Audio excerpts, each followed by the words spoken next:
जगद्गुरुं पादपद्मे तयो श्रुत्वा प्रणमामि मुहुर्मुहुः। শ্রী শ্রী ঠাকুর, শ্রী শ্রী মা ও স্বামীজি মহারাজকে জানাই ভুলুণ্ঠিত প্রণাম। পরম পূজনীয়া প্রব্রাজিকা অখিল প্রাণামাতাজি, পূজনীয়া প্রব্রাজিকা আপ্তকাম প্রাণামাতাজি, তাদের জানাই আমার সশ্রদ্ধ প্রণাম। এই সভাগৃহে আছেন দুজন শ্রদ্ধেয়া সন্ন্যাসিনী মাতাজি, তাদেরও আমার শ্রদ্ধা ও প্রণাম জানালাম। আমার অত্যন্ত প্রিয় মাতৃমণ্ডলী এবং ভক্তমণ্ডলীকে জানাই আমার অন্তরের শ্রদ্ধা, ভালোবাসা ও প্রণাম। বিকাশ পলতি মহাশয় বারবার আমাকে আমন্ত্রণ জানান, তাকে জানালাম আমার আন্তরিক কৃতজ্ঞতা। শ্রী শ্রী মা বলেছিলেন যে যার সে তার, যুগে যুগে অবতার।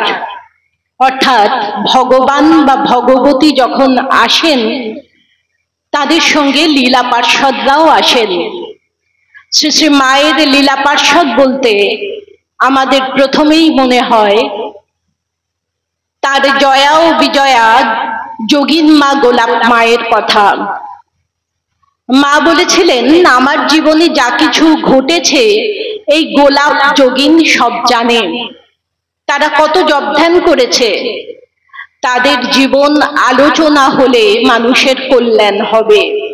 অর্থাৎ শ্রী শ্রী মা স্বয়ং চাইছেন যে গোলাপ মা এবং গোলাপ মা ও যোগিন মায়ের জীবন কথা আমরা আলোচনা করি, অনুধ্যান করি। গোলাপ মায়ের নাম গোলাপ সুন্দরী দেবী বা অন্নপূর্ণা দেবী। তাকে কথামৃতে শোকাতুরা ব্রাহ্মণী বলা হয়েছে। কুলীন ব্রাহ্মণ বংশে তার বিবাহ হয়েছিল। কম বয়সে তার স্বামীর মৃত্যু হয়, শিশুপুত্রের মৃত্যু হয়।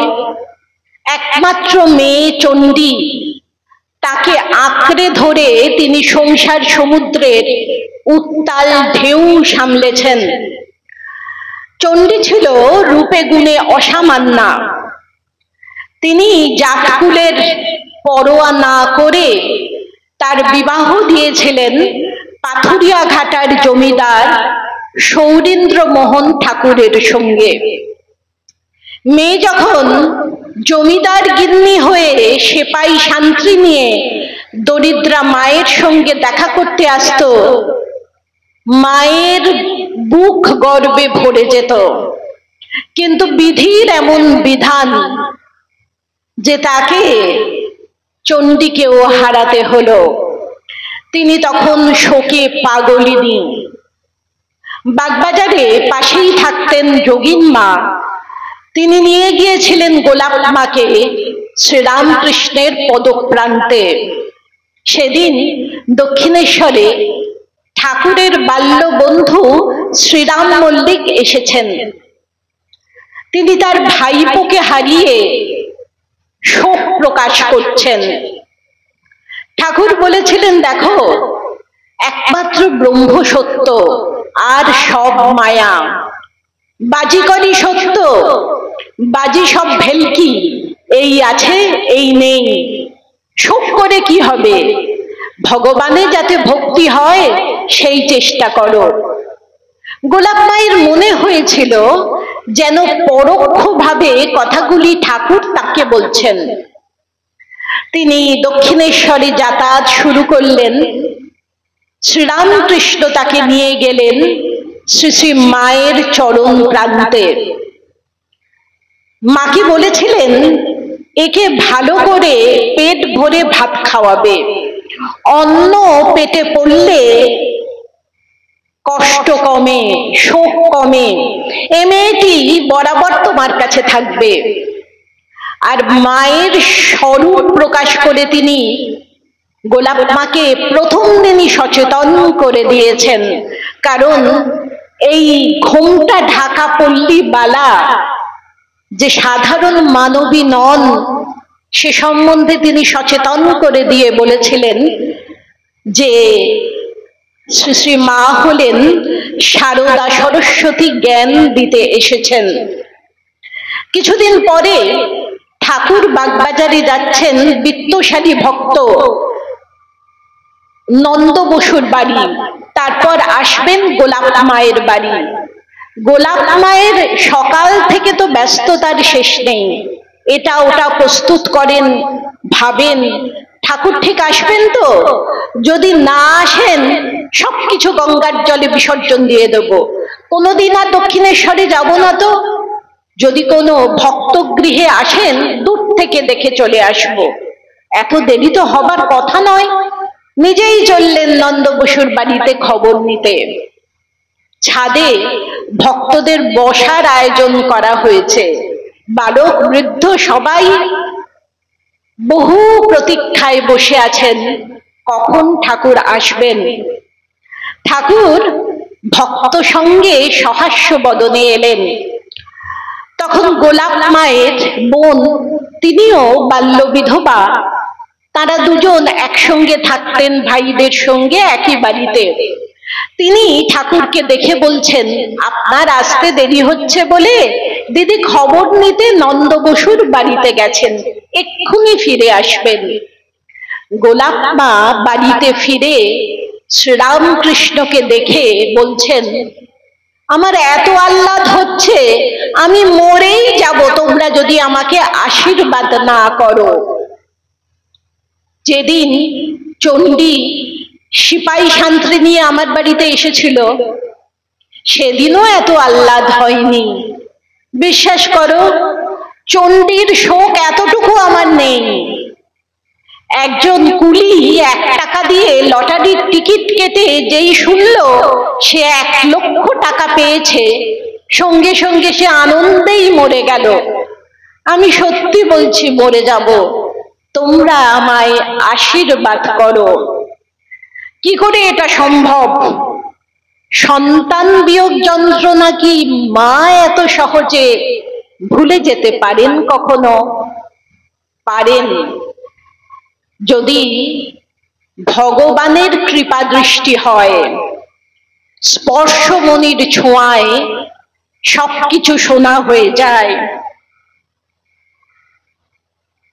কবি লিখেছেন, ওই মহামানববাসে দিকে দিকে রোমাঞ্চ লাগে, মর্ত ধুলির ঘাসে ঘাসে, সুরলোকে বেজে ওঠে শঙ্খ, নরলোকে বাজে জয় ডঙ্ক, এলো মহাজনমের লগ্ন। সেই মুহূর্তটি ছিল গোলাপ মায়ের জন্যে মহাজনমের লগ্ন। তার বোন বলছেন, দিদি নিচে একবার এসো, আমরা কি সব একা করতে পারি? তখন গোলাপ মা নিচে গেলেন এবং ঠাকুরের জলযোগের ব্যবস্থা করলেন। এবার যখন যোগীন মায়ের বাড়ি হয়ে তিনি ফিরেছেন বলরাম মন্দিরে, সঙ্গে তো ছিলেন শ্রীম। তিনি বলেছিলেন, বাইবেলে এইরকম একটা গল্প আছে, মেরি আর মার্থা 2 বোন। প্রভু যিশু তাদের বাড়ি গেছেন, মেরি কেবল যিশুর পদপ্রান্তে বসে আহ্লাদ করছেন, আর মার্থা সব রান্না বান্না করছেন, আর যিশুকে বলছেন, প্রভু দেখুন দিদির এ বড় অন্যায়, আমি সবকিছু কাজকর্ম করছি আর দিদি কেবল আপনার পদপ্রান্তে বসে আপনার অমৃতময় উপদেশ শ্রবণ করছে।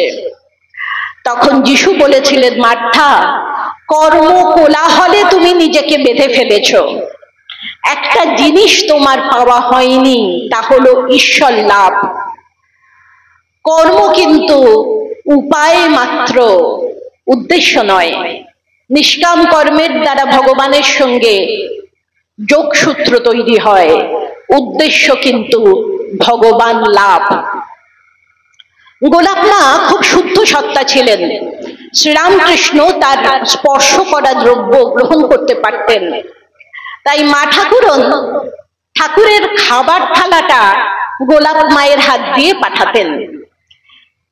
এই একটি সময় মায়ের একটু ঠাকুরের সঙ্গে দেখা হতো, সেই সময়টুকু তিনি দিয়ে দিলেন। গোলাপ মা রাতের খাবার নিয়ে যখন যেতেন, ঠাকুর অনেক ভক্তরা চলে গেলে সৎপ্রসঙ্গ আলোচনা করতেন। এভাবেই শোকহারী মধুসূদন শ্রীরামকৃষ্ণ শোকাতুরা ব্রাহ্মণী গোলাপ মায়ের শোক হরণ করতে শুরু করলেন। আর শ্রী শ্রী মা কি করতেন?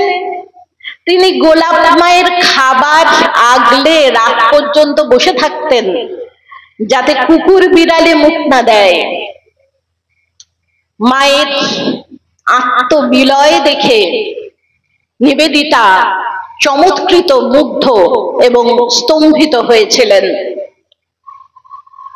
ঠাকুর অপ্রকট হলে মায়ের যখন প্রবল দারিদ্র, সেই কামার পুকুরে বলরাম বসু স্ত্রী কৃষ্ণভামিনী দেবী দেখে এসে ভক্তদের বলেছিলেন এবং ভক্তরা মাকে কলকাতায় আনার ব্যবস্থা করেছিলেন। সেক্ষেত্রে অগ্রণী ভূমিকা নিয়েছিলেন কিন্তু গোলাপ মা। তারপর মায়ের বাড়িতে যখন মা এলেন, গোলাপ মাও সঙ্গে এলেন। মায়ের ভক্ত পরিবার যখন বৃদ্ধি পেতে শুরু করলো, গোলাপ মা একেবারে জাঁকিয়ে বসলেন গৃহিণী হয়ে। তার আসল কাজ ছিল সবাইকে বসে বসে খাওয়ানো, ভাঁড়ার সামলানো। কোনো ব্রহ্মচারী হয়তো কাজে কর্মে একটু দূরে গেছেন, ফিরতে দেরি হবে, তিনি ঠিক তার খাবারটি রেখে দিতেন। তার মধ্যে কোনো ব্রহ্মচারীর হয়তো মশারি ছিঁড়ে গেছে, তিনি সেটাকে সেলাই করে দিতেন। কেউ ঘর অগোছালো করে রাখলে পরিপাটি করে দিতেন। তাছাড়া সকাল থেকে জপ ধ্যান, মাকে স্নান করাতে নিয়ে যেতেন। ঠাকুরের প্রসাদ উঠলে সেগুলো ডিস্ট্রিবিউট করতেন, সবজি কাটতেন। মায়ের শিক্ষা, কোনো কিছু অপচয় করবে না, নিজে যা খাবে না তা গরুকে দেবে বা কুকুরকে দেবে বা জলে ফেলে দেবে, মাছটা খাবে। তিনি সবজির খোসা গরুকে দিতেন, পান সাজতেন, পানের মোটা গিনিপিগকে খাইয়ে দিতেন, কিন্তু অপচয় করতেন না। আর তিনি ছিলেন মুক্ত হস্ত, তিনি ঋণ করেও দান করতেন। আর গোলাপ মা স্পষ্ট বক্তা ছিলেন বলে মায়ের সব বিবেচনাহীন ভক্তদের কাছ থেকে শ্রী শ্রী মাকে তিনি রক্ষাও করতেন। সত্যেন্দ্রনাথ মজুমদার লিখেছেন, একদিন গিয়ে দেখি একজন বৃদ্ধ হাউ হাউ করে কেঁদেই চলেছে। আরেকজন বলছে মায়ের চরণ তার বুকে এক্ষুনি স্থাপন করে তাকে আত্মজ্ঞান দিতে হবে।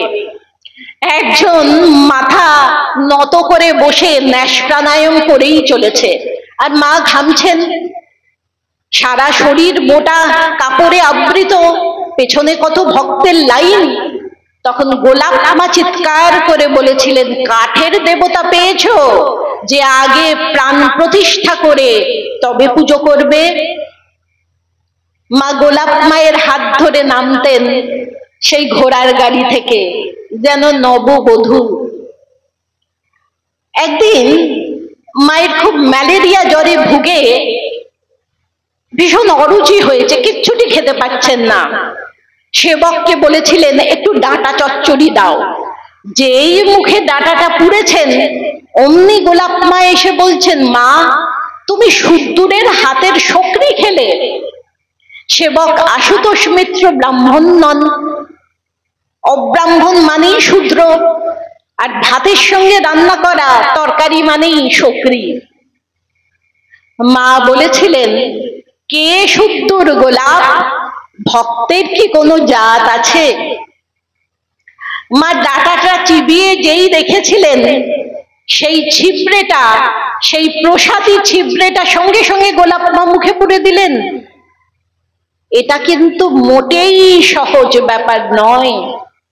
আমরা চিরকাল যা দেখে এসেছি, যা শুনে এসেছি, যা শিখে এসেছি, সেটাই অভ্যাসে পরিণত হয়, এবং অভ্যাস থেকেই হয় সংস্কার। এক মুহূর্তে সমস্ত কিছু তিনি ঝেড়ে ফেলে দিলেন এবং মায়ের প্রসাদী ভেবে সেটি গ্রহণ করলেন। মা তো যেখানে যেতেন তীর্থে তিনি গেছেন, একবার দেখছেন রাধা গোবিন্দের মন্দিরের সামনে বৃন্দাবনে একটা ছোট বাচ্চা নোংরা করে রেখেছে, সবাই দেখছে, কেউ পরিষ্কার করছে না। গোলাপ মা নিজের ভালো থান ছিঁড়ে পরিষ্কার করলেন। যখনই গঙ্গায় যেতেন ঘরা ঘরা জল ঢেলে পরিষ্কার করতেন। মা খুব খুশি হতেন, বলতেন তীর্থযাত্রীদের সুবিধা হবে আর গোলাপের এতে কল্যাণ হবে। গোলাপ মা তো দেবী মানবী, তার দেবীত্বের প্রকাশ বিদ্যুৎ চমকের মতো একটি বার মাত্র প্রকাশিত হয়ে মিলিয়ে যেত। এই প্রকাশেরও প্রয়োজন আছে। তিনি যদি শুধু দেবী হয়ে আসতেন, আমরা তাকে ভোগরাগ দিয়ে সিংহাসনে তুলে রাখতাম, তার জীবনের সংগ্রাম থেকে আমরা কোনো শিক্ষা পেতাম না। আবার যদি তিনি শুধু মানবী হয়ে আসতেন, তিনি হয়তো আমার ভালো বন্ধু হতেন, আমার দুঃখে কেঁদে বুক ভাসাতেন, কিন্তু তিনি আমার ইহকাল পরকালের দায়িত্ব নিতে পারতেন না। মাঝে মাঝে দেবীত্বের প্রকাশের প্রয়োজন ছিল, কারণ তাকে আশ্রয় করেই তো আমাদের বাঁচতে হবে।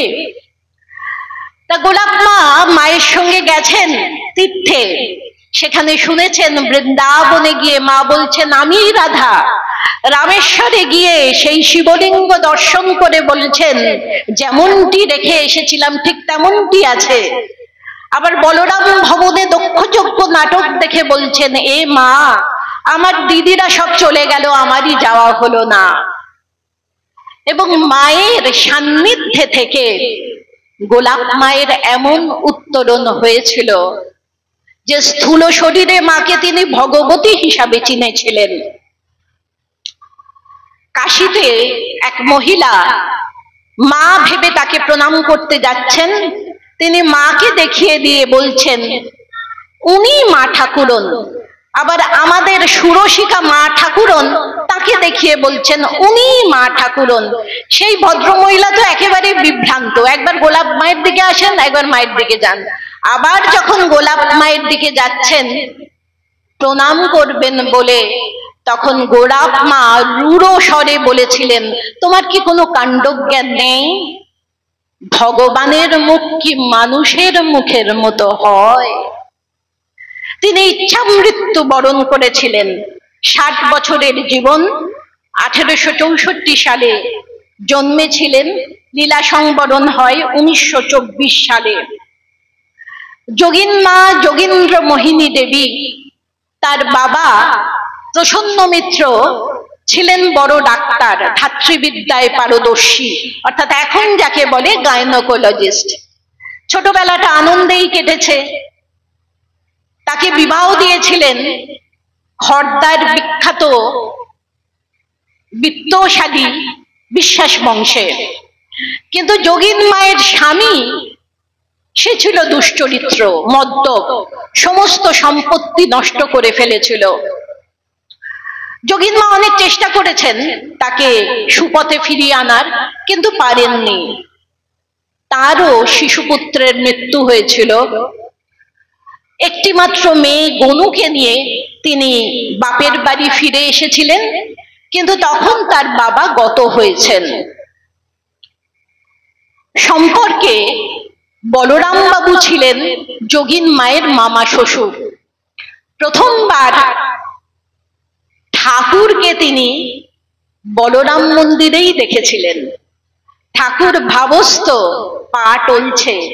একটা মুহূর্তের জন্য যোগীন মায়ের মনে জেগে উঠেছিল সেই বিভীষিকাময় রাত্রির ধারণা, তার মদ্যপ স্বামীর কথা। কিন্তু ভেবেছিলেন যে কালীর সাধক তো হয়তো সুরাপান করতেই পারেন। ঠাকুর গান গাইতেন সুরাপান করি না আমি, সুধা খাই জয় কালী বলে। একদিন ঠাকুর কালী ঘর থেকে নিজের ঘরে ফিরছেন, পা টলছে, চোখ লাল। মাকে জিজ্ঞাসা করছেন আমি কি মদ খেয়েছি? মা বলছেন মদ খাবে কেন, তুমি মা কালীর ভাবামৃত পান করেছ। যেদিন গোলাপ মায়ের বাড়িতে গিয়েছিলেন সেদিন ঠাকুর যোগীন মায়ের বাড়িতেও গিয়েছিলেন। যোগীন মায়ের দিদিমা দক্ষিণেশ্বরে এসে শ্রীরামকৃষ্ণকে জিজ্ঞাসা করছেন পরমহংসদেব কোথায়। ঠাকুরও কৌশল করে বলছেন খুঁজে দেখো।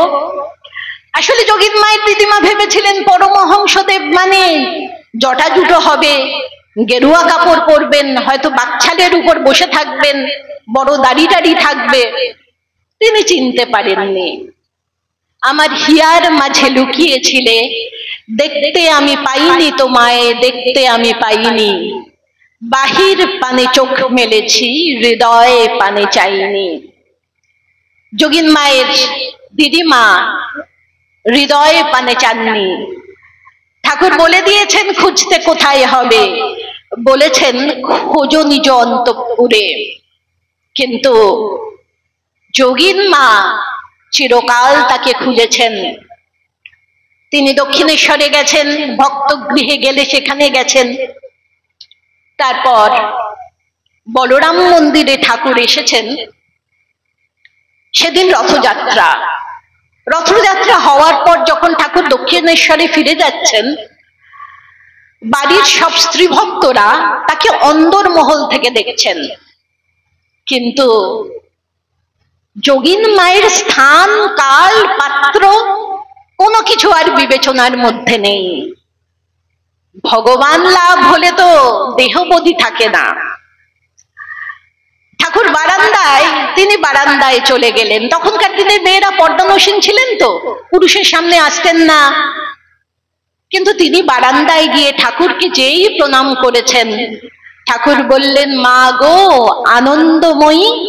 তারপর বলছেন চ না মা, চ না, মানে আমার সঙ্গে চল না দক্ষিণেশ্বরে। যোগীন মা আর দ্বিরুক্তি না করে শুধু বলরাম বাবুর স্ত্রীকে বলে একজন স্ত্রী ভক্তের সঙ্গে ঠাকুরের নৌকায় উঠলেন। যেতে যেতে অনেক ঈশ্বরীয় প্রসঙ্গ হয়েছিল সেদিন। তিনি এবং স্ত্রী ভক্তটি বলেছিলেন কোন পুরুষ মানুষের সঙ্গে কথা বলতে আমাদের সংকোচ হয়, ভয় হয়, কিন্তু এনার সঙ্গে তো হলো না।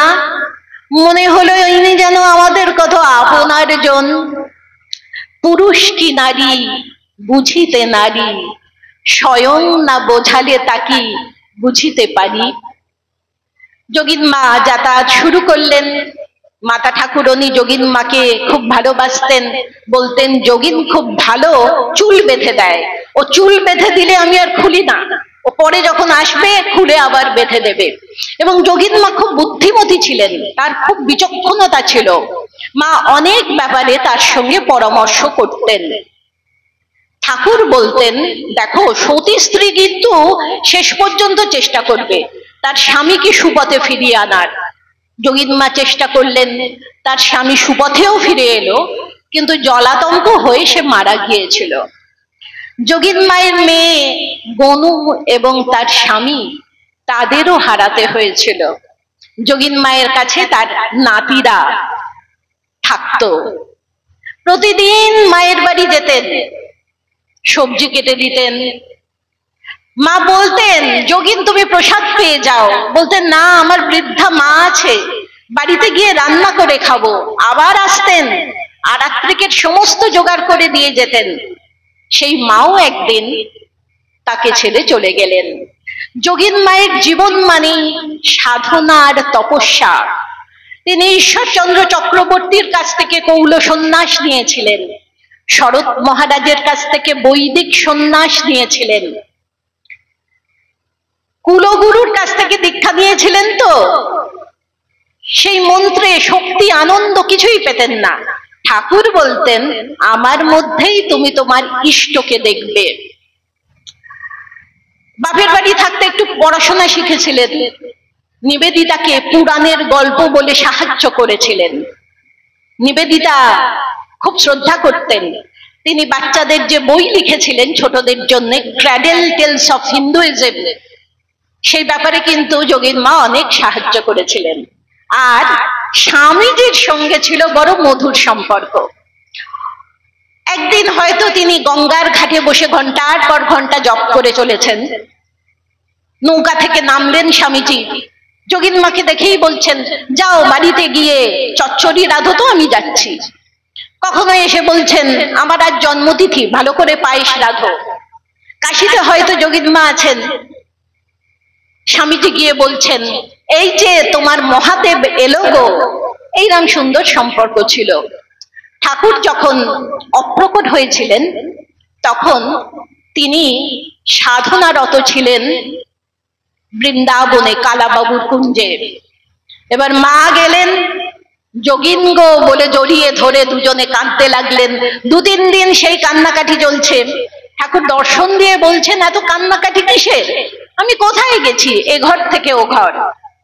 আর যোগিন মা যখন জানতে পারলেন যে ঠাকুরকে আর স্থূল শরীরে দেখবেন না, এত কঠোরতা বাড়িয়ে দিলেন। ঠাকুর লাটু মহারাজ সম্বন্ধে বলতেন না, লাটু সবসময় চড়ে আছে, এবার প্রাণ যাওয়ার উপক্রম। যোগিন মায়ের সেই অবস্থা। ঠাকুর আবার তাকে দর্শন দিয়ে বলছেন তোমরা কি দেখলে আমাকে, এসব তো বলতেন না, আমি আমার মানে আমাকে দেখলে দেখলে সেবা করলে খাওয়ালে, তারপরও এই অবস্থা। যোগিন মায়ের সম্বন্ধে ঠাকুর বলেছিলেন ও কুড়ি ফুল নয় যে একটুতেই ফুটে যাবে, ও সহস্র দল পদ্ম ধীরে ধীরে ফুটবে। দল মানে পাপড়ি, সহস্র পাপড়ি যার মধ্যে আছে, অর্থাৎ বহুমুখী প্রতিভা। যোগিন মা খুব গোপালের পুজো করতেন।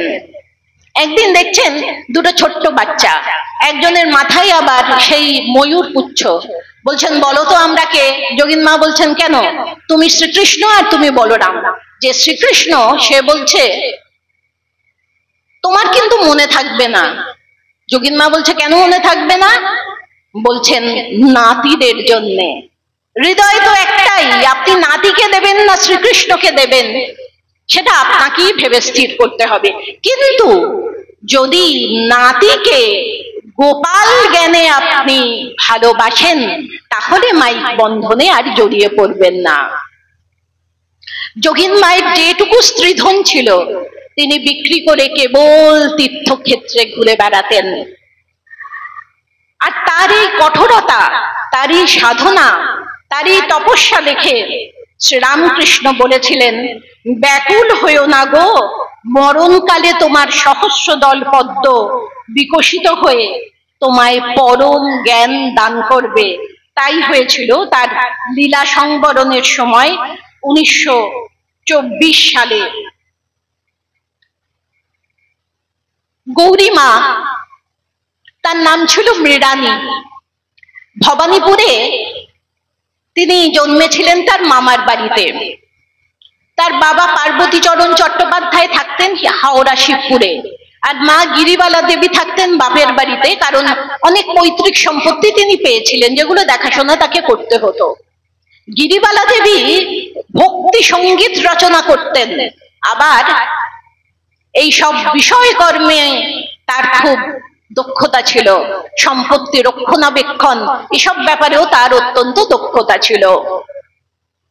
মৃণালী তিনি ছোট থেকেই কালী ভক্ত। পাড়ায় একজন চণ্ডী মামা বলে জ্যোতিষী ছিলেন, তিনি প্রথমেই বলে দিয়েছিলেন যে এ মেয়ে বড় হয়ে যোগিনী হবে। চণ্ডী মামার কাছে তিনি শ্রী গৌরাঙ্গের কাহিনী শুনে গৌরাঙ্গের প্রতিও খুব আকৃষ্ট হয়েছিলেন। প্রথম থেকেই তার মধ্যে বৈরাগ্যের ভাব। একদিন দাদার সঙ্গে নৌকা করে যাচ্ছেন, হঠাৎ মনে হলো দুটো হাতে দুটো সোনার বালা পরা এর কি কোনো দরকার আছে? এটা ছাড়া কি আমার অসুবিধা হবে? কামড়ে দেখলেন কোনো টেস্ট নেই, সঙ্গে সঙ্গে গঙ্গার জলে ছুঁড়ে ফেলে দিলেন।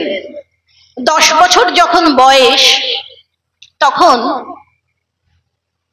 একটা মাঠের প্রান্তে তিনি চুপটি করে বসে আছেন। তার বয়সী মেয়েরা সব খেলা করছে। একজন ব্রাহ্মণ এসে বলেছিলেন সবাই খেলছে, তুমি চুপ করে বসে আছো কেন? মৃণালী বলেছিলেন আমার ওসব ভালো লাগে না। তখন ব্রাহ্মণ আশীর্বাদ করে বলেছিলেন কৃষ্ণে মতি হোক। তিনি জেনে নিয়েছিলেন ব্রাহ্মণ কোথায় থাকেন, নিমতে ঘোলায় চলে গিয়েছিলেন। ব্রাহ্মণ দীক্ষা দিয়েছিলেন। সবাই যখন খুঁজতে খুঁজতে সেখানে পৌঁছান, ব্রাহ্মণ বলেছিলেন, ও ছোট মেয়ে, ওকে বকাঝকা করো না, হলুদ পাখি ধরে রাখতে পারবে না। দীক্ষা গ্রহণের পরেই ঘটেছিল এক অবিশ্বাস্য ঘটনা। একজন ব্রজরমণী তাদের বাড়িতে এসেছিলেন এবং কিছুদিন অতিথি হয়েছিলেন। তিনি সঙ্গে নিয়ে এসেছিলেন দামোদর শিলা। বলেছিলেন, ইনি আমার ইহকালের পরকালের সর্বস্ব, কিন্তু এখন তোমার প্রেমে মজেছে, তোমায় দিয়ে গেলাম। সেই থেকেই মৃণালীর সর্বস্ব, মৃণালীর স্বামী, সবকিছু ওই দামোদর শিলা। বিয়ের বয়স হয়েছে, বাড়ি থেকে বিয়ের ব্যবস্থা করা হচ্ছে, কিন্তু তার ধনুক ভাঙাপন, এমন লোককে বিয়ে করব যার মৃত্যু নেই। অর্থাৎ প্রথম থেকেই শুধু নিত্য বস্তুকে পাওয়ার আকাঙ্ক্ষা। অসামান্য রূপ লাবণ্য ছিল তো, পাত্রপক্ষ আসে, দেখে আর পছন্দ করে, কিন্তু এইরকম একটা অদ্ভুত প্রস্তাব শুনে সবাই চলে যায়। তখন ঠিক হলো তার জামাইবাবুর সঙ্গে তাকে বিয়ে দেওয়া হবে। কিন্তু বিয়ের দিন তিনি একেবারে রণচণ্ডী মূর্তি ধারণ করলেন, ঘরে একেবারে দরজা বন্ধ করে দিলেন, কিছুতেই দরজা খুলছেন না। তখন গিরিবালা দেবী তাকে এক আত্মীয়ের বাড়ি পাঠিয়ে দিলেন, আর পাড়ায় আত্মীয় স্বজনের মধ্যে রটিয়ে দিলেন মেয়ের বিয়ে হয়ে গেছে। সেই আত্মীয়ের বাড়ি থেকে মৃণালী পালিয়ে গেলেন। আবার প্রতিবেশীরা তাকে দেখতে পেয়ে ধরে আনলেন। জিজ্ঞাসা করা হলো, কেন তুমি পালাচ্ছিলে? না, আমি তীর্থে যাচ্ছিলাম। তখন তারা বুঝতে পারলেন যে এই মেয়েকে, এই মুক্তিকামী মেয়েকে ধরে রাখতে চাইলে মাঝে মাঝে তীর্থে পাঠাতে হবে। তার দিদি জামাই বাবু যাচ্ছিলেন গঙ্গাসাগরে, মৃণালীকে পাঠানো হলো। মৃণালী তো সেখান থেকে হারিয়ে গেলেন। কিছু পশ্চিম দেশীয় সাধু সন্ন্যাসিনী যাচ্ছিলেন হরিদ্বারে, তাদের সঙ্গে সেই দলে মিশে তিনি হরিদ্বারে চলে গেলেন। তারাই তার নাম দিয়েছিলেন গৌরীমা। হিন্দিতে গৌরী মানে ফর্সা, সেই গৌরীমা থেকেই গৌরীমা।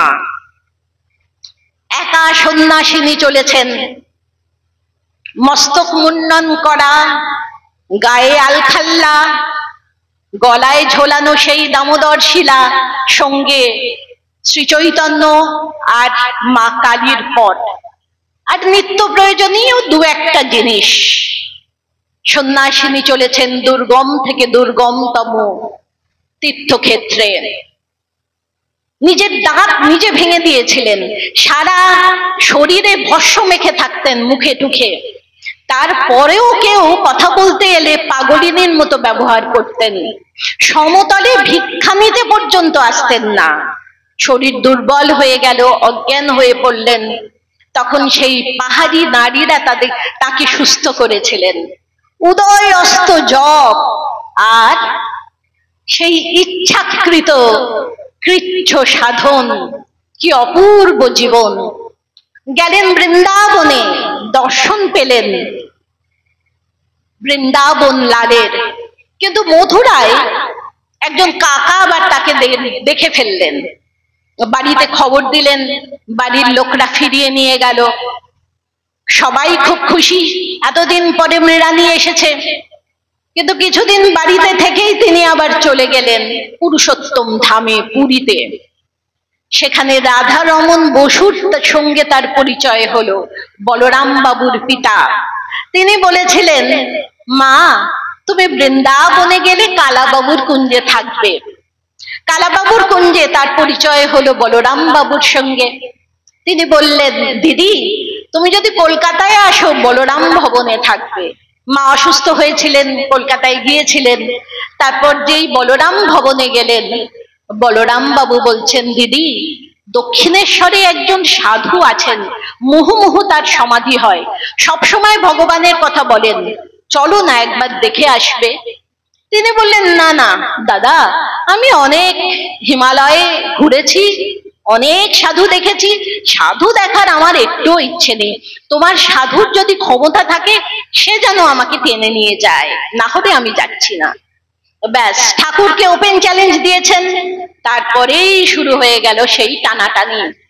পরের দিন তিনি যখন দামোদর লালকে স্নান করিয়ে তার চরণে তুলসী অর্পণ করছেন, দেখছেন অবয়বহীন দুটি জীবন্ত পা, শরীর নেই, শুধু দুটো পা, মানুষের পা, আর বারবার সেই তুলসী গিয়ে সেই চরণে পড়ছে।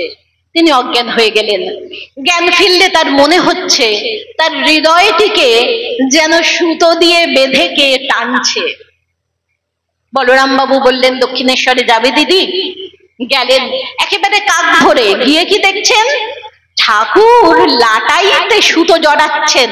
ঠিক ঘুড়ি যেমন আমরা ভোক্তাটা হয়ে গেলে লাটাইতে সুতো জড়াই, ঘুড়ি তো টেনে আনা হয়েছে, এবার তো তিনি সুতো জড়াবেনি। যে তো কিচ্ছুটি জানেন না। বলরাম বাবুর কাছে গৌরী মায়ের সম্বন্ধে জানতে চাইলেন। তারপর অ্যাজ ইউজুয়াল যেমন সবাইকে বলতেন, আবার এসো মা বললেন। পরের দিন তিনি তো দেখেছেন সেই চরণ দুটি হচ্ছে ঠাকুরেরই চরণ। পরের দিন গৌরীমা একা গেলেন, গিয়ে বলছেন, বাবা তুমি লুকিয়েছিলে, জানতে তো দাওনি। ঠাকুর বলছেন, জানতে দিলে কি এত তপস্যা হতো? ঠাকুর বকুল বৃক্ষে জল দিচ্ছেন আর বলছেন, আমি জল ঢালছি, তুই কাদা চটকা। গৌরীমা বলছেন, কাদা কোথায়, চটকাবো কি করে, সবই তো কাঁকর। এটা লিটারাল মিনিং হতে পারে যে মাটি তো নেই, কাঁকর, চটকাবো কি করে। আবার এভাবেও আমরা ভাবতে পারি, শ্রীরামকৃষ্ণ যেমন বলেছিলেন, কলকাতার লোকগুলো পোকার মতো কিলবিল করছে, তুমি এদের দেখো।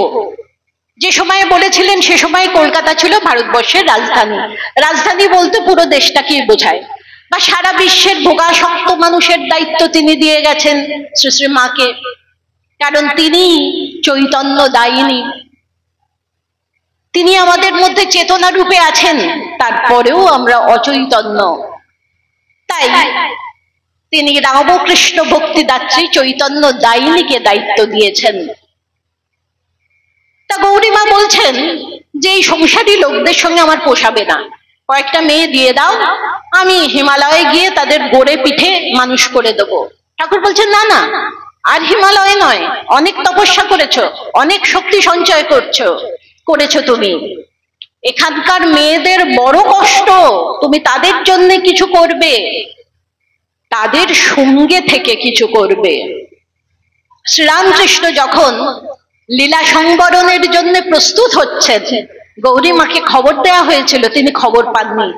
ঠাকুর বলছেন, এতদিন কাছে থেকে শেষটায় দেখতে পাবে না, আমার বুকের ভিতরটা বিল্লিতে আঁচড়াচ্ছে। মানে বিড়াল যদি নখ দিয়ে আঁচড়ায় যেমন কষ্ট হয়, আমরা সবসময় বলি ভক্ত হচ্ছেন ছুঁচ আর ভগবান হচ্ছেন চুম্বক, ভক্তকে আকর্ষণ করেন। এক্ষেত্রে কিন্তু ভক্ত চুম্বক, ভগবান ছুঁচ। আমায় নইলে ত্রিভুবনেশ্বর, তোমার প্রেম হতো যে মিছে, তুমি তাই এসেছো নিচে। গৌরীমা শ্রীরামকৃষ্ণের আদেশে এবং শ্রী শ্রী মায়ের আশীর্বাদে শারদেশ্বরী আশ্রম গঠন করেছিলেন, যেটা প্রথম সন্ন্যাসিনী সংঘ। তিনি চেয়েছিলেন এবং প্রাচীন ভারতীয় আদর্শের সঙ্গে যুগোপযোগী শিক্ষার সামঞ্জস্য বিধান করেছিলেন। তিনি চেয়েছিলেন এই আশ্রম থেকে যারা পড়াশোনা করে বেরোবে, তারা যদি গৃহস্থ আশ্রমে যায়, তারা যেন আদর্শ জননী এবং গৃহিণী হতে পারে, আর যারা সন্ন্যাসিনী হবেন তারা যেন প্রকৃত আচার্যা হতে পারেন। দামোদরকে চিরকাল তিনি চেতন বিগ্রহ হিসাবে দেখেছেন। দামোদরকে বুকে চেপে ধরে চোখের জলে ভেসেছেন। একদিন এক আশ্রমবাসী বলছেন যে গৌরী মায়ের শরীর খারাপ, তিনি রাত্রে রাঁধতে পারেননি, ফল মিষ্টি দুধ এইসব দামোদরজিকে ভোগ দিয়ে শুয়ে পড়েছেন। রাত্রিরে রাত 2টোর সময় রান্নাঘরে আলো জ্বলছে, কারণ গৌরীমা বলছেন কর্তার ঘুম ভেঙে গেছে, খিদে পেয়েছে, তাই তিনি রান্না করে দিচ্ছেন। মা বলতেন, একটা নুড়ি নিয়ে গৌরদাসী কিভাবে একটা জীবন কাটিয়ে দিত, বলতেন শারদেশ্বরী আশ্রমের একটা সলতে যে উস্কে দেবে বৈকুণ্ঠ তার কেনা। তিনি নবদ্বীপ চন্দ্রকেও পতি হিসাবে গ্রহণ করেছিলেন গৌরীমা। বলতেন নদে আমার শ্বশুর বাড়ি, আর নিত্যানন্দ মহাপ্রভুর মূর্তি দেখলে ভাসুর জ্ঞানে ঘোমটা দিতেন। যেদিন প্রথম দিন এসেছিলেন, ঠাকুর নিয়ে এসেছিলেন তাকে মায়ের কাছে, বলেছিলেন ব্রহ্মময়ী একজন সঙ্গিনী চেয়েছিলে, এই নাও তোমার সঙ্গিনী। সারা জীবন শ্রী শ্রী মাকে তিনি ব্রহ্মময়ীর দৃষ্টিতে দেখেছেন।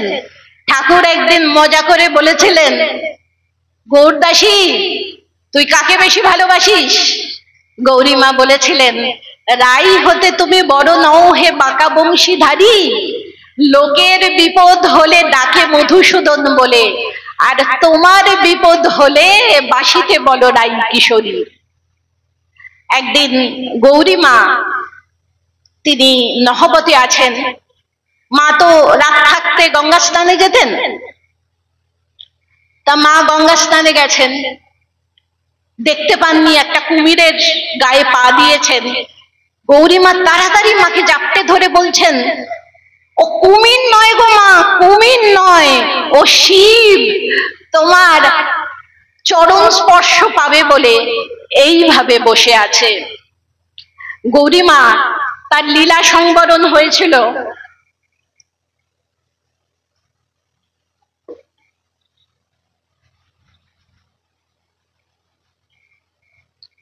তার আগে তিনি বলেছিলেন 1938 সালে, 1854 সালে জন্মেছিলেন, 1938 সালে লীলা সংবরণ হয়েছিল। তার আগে বলেছিলেন, ঠাকুর সুতো টানছেন, এবার যাবার পালা। আমি আর 5টা মিনিট সময় নিচ্ছি, একটুখানি কামারহাটির গোপালের মা বলে শেষ করে দেব। কামারহাটির গোপালের মা তিনি তো বাল্য বিধবা। কামারহাটিতে তিনি সেই ঠাকুর বাড়িতে চিরকাল থাকতেন। অঘরমণি দেবী, গোবিন্দচন্দ্র দত্ত তিনি বিত্তশালী ব্যক্তি, রাধাকৃষ্ণের মন্দির করেছিলেন কামারহাটিতে। তিনি গত হলে তার স্ত্রী, যার সঙ্গে অঘরমণি দেবীর খুব বন্ধুত্ব ছিল, তা অঘরমণি দেবী ওই 30 বছর ছিলেন ওই ঠাকুর বাড়িতে। তার ভাই ছিলেন সেখানকার পুরোহিত। তা দত্তগিন্নির সঙ্গেই তিনি শ্রীরামকৃষ্ণের কাছে গিয়েছিলেন। ঠাকুর বলেছিলেন আবার এসো, তা একটা সাধারণ সন্দেশ নিয়ে গিয়েছিলেন। আর খুব লজ্জা করছে যে ভক্তরা সবাই ভালো ভালো জিনিস এনেছেন, আর ঠাকুর তো ছাড়ার পাত্র নন, কি এনেছো দাও, কি এনেছো দাও। তিনি সন্দেশটা বার করতেই ঠাকুর বলেছিলেন, তুমি পয়সা দিয়ে কেন সন্দেশ কিনে এনেছো? তুমি নারকেল নাড়ু করে আনবে, সজনে খাড়া, বেগুন বড়ি দিয়ে চচ্চড়ি করে আনবে, কলমি শাকের চচ্চড়ি করে আনবে। তিনি ভাবছেন এ কেমন সাধুর কাছে এলাম, কেবল খাই খাই আর আসবো না। কিন্তু যেই মাত্র কামারহাটিতে ফিরে গেলেন, আবার সেই দুর্নিবার আকর্ষণ বোধ করছেন। 3 বার স্নান করতেন, সারাদিন জপ করতেন। বিরজানন্দজি বলছেন, গোপালের মায়ের সঙ্গে দেখা করতে গিয়েছিলাম, গোপাল এসো বলে আমায় ডেকেছিলেন। সবার মধ্যে তিনি সেই গোপালকে দর্শন করতেন। একটা মাদুর বিছিয়ে দিয়েছিলেন, বলেছিলেন আমি দরিদ্রা নারী, বড়ি আলু দিয়ে ঝোল আর একটু ভাত তোমায় দিতে পারবো। বিরজানন্দজি বলছেন স্যাঁতস্যাঁতে ঘর, কিন্তু আধ্যাত্মিকতায় ভরা। তা সেই গোপালের মা তিনি সবে জপ শেষ করেছেন, দেখছেন ঠাকুর একেবারে গোপালের ভঙ্গিতে তার পাশে বসে আছেন। গোপাল যেমন হাঁটুতে ভর দিয়ে একটা হাত উপরের দিকে মুঠো করে তোলা, সেই রকম। যেই স্পর্শ করলেন, ঠাকুর আর নেই, তার জায়গায় 10 মাসের গোপাল। সে ঘাড়ে চলে, পিঠে চড়ে, ননি দাও করে একেবারে ব্যস্ত করে তোলে। সেই গোপালকে কোলে নিয়ে গোপালের মা আলু থালু বেশ, আলু থালু কেশ দক্ষিণেশ্বরে গেলেন। তাকে দেখে ভাবস্থ শ্রীরামকৃষ্ণ তার কোলে বসেছিলেন। ভাব সংবরণ হলে তিনি বসলেন খাটে। কিন্তু সেইভাবে ভাবিত ছিলেন গোপালের মা সারাদিন, এই গোপাল আমার মধ্যে ঢুকছে, এই গোপাল আমার মধ্যে থেকে বেরিয়ে তোমার মধ্যে ঢুকছে। ঠাকুরকে বলছেন, যখন কাঠ কাটতে যাচ্ছেন গোপাল গিয়ে কাঠ কাটছে তার সঙ্গে। এই রকম অবস্থা তার প্রায় 2.5 মাস চলেছিল। তিনি বুঝেছিলেন গোপালের খেলা আসলে ঠাকুরেরই লীলা। সেদিন থেকে তিনি হয়েছিলেন গোপালের মা। তিনি ঠাকুরকে বলতেন গোপাল এবং মা ঠাকুরনকে বলতেন বৌমা। এত আচারী ছিলেন যে যখন আসতেন দক্ষিণেশ্বরে, যেহেতু সেই উনুনে ঠাকুরের মাছের ঝোল ভাত হতো, বলতেন বৌমা তুমি উনুনটা গোবর দিয়ে একটু নিকিয়ে দাও। কিন্তু সেই আচার বিচার কোথায় ধুয়ে গেল। বলরাম বাবুরা মিছরি দিয়েছেন, ঠাকুর সেই মিছরি তাকে দিয়ে বলছেন, আগে গুড় ছিলে, তারপর চিনি হলে, এখন মিছরি হয়েছ, মিছরি খাও। বলতেন ওর খোলটা হরিতে ভরা, হরিময় ওর জীবন। গোপালের মায়ের শেষ সময় যখন মাতা ঠাকুরনী গেছেন, কুসুম বলে একটি মেয়ে তার দেখাশোনা করত, শেষ সময় নিবেদিতা নিজের হাতে বড় সেবা করেছিলেন। গোপালের মা ইশারা করে কুসুমকে বলছেন মাতা ঠাকুরনীর চরণ রেণু নিয়ে তার সারা গায়ে মাখিয়ে দিতে। তখন আর তিনি বৌমা নন, তখন তিনি ভবসাগরের কাণ্ডারী। এবং মাও একেবারে বারণ করেননি।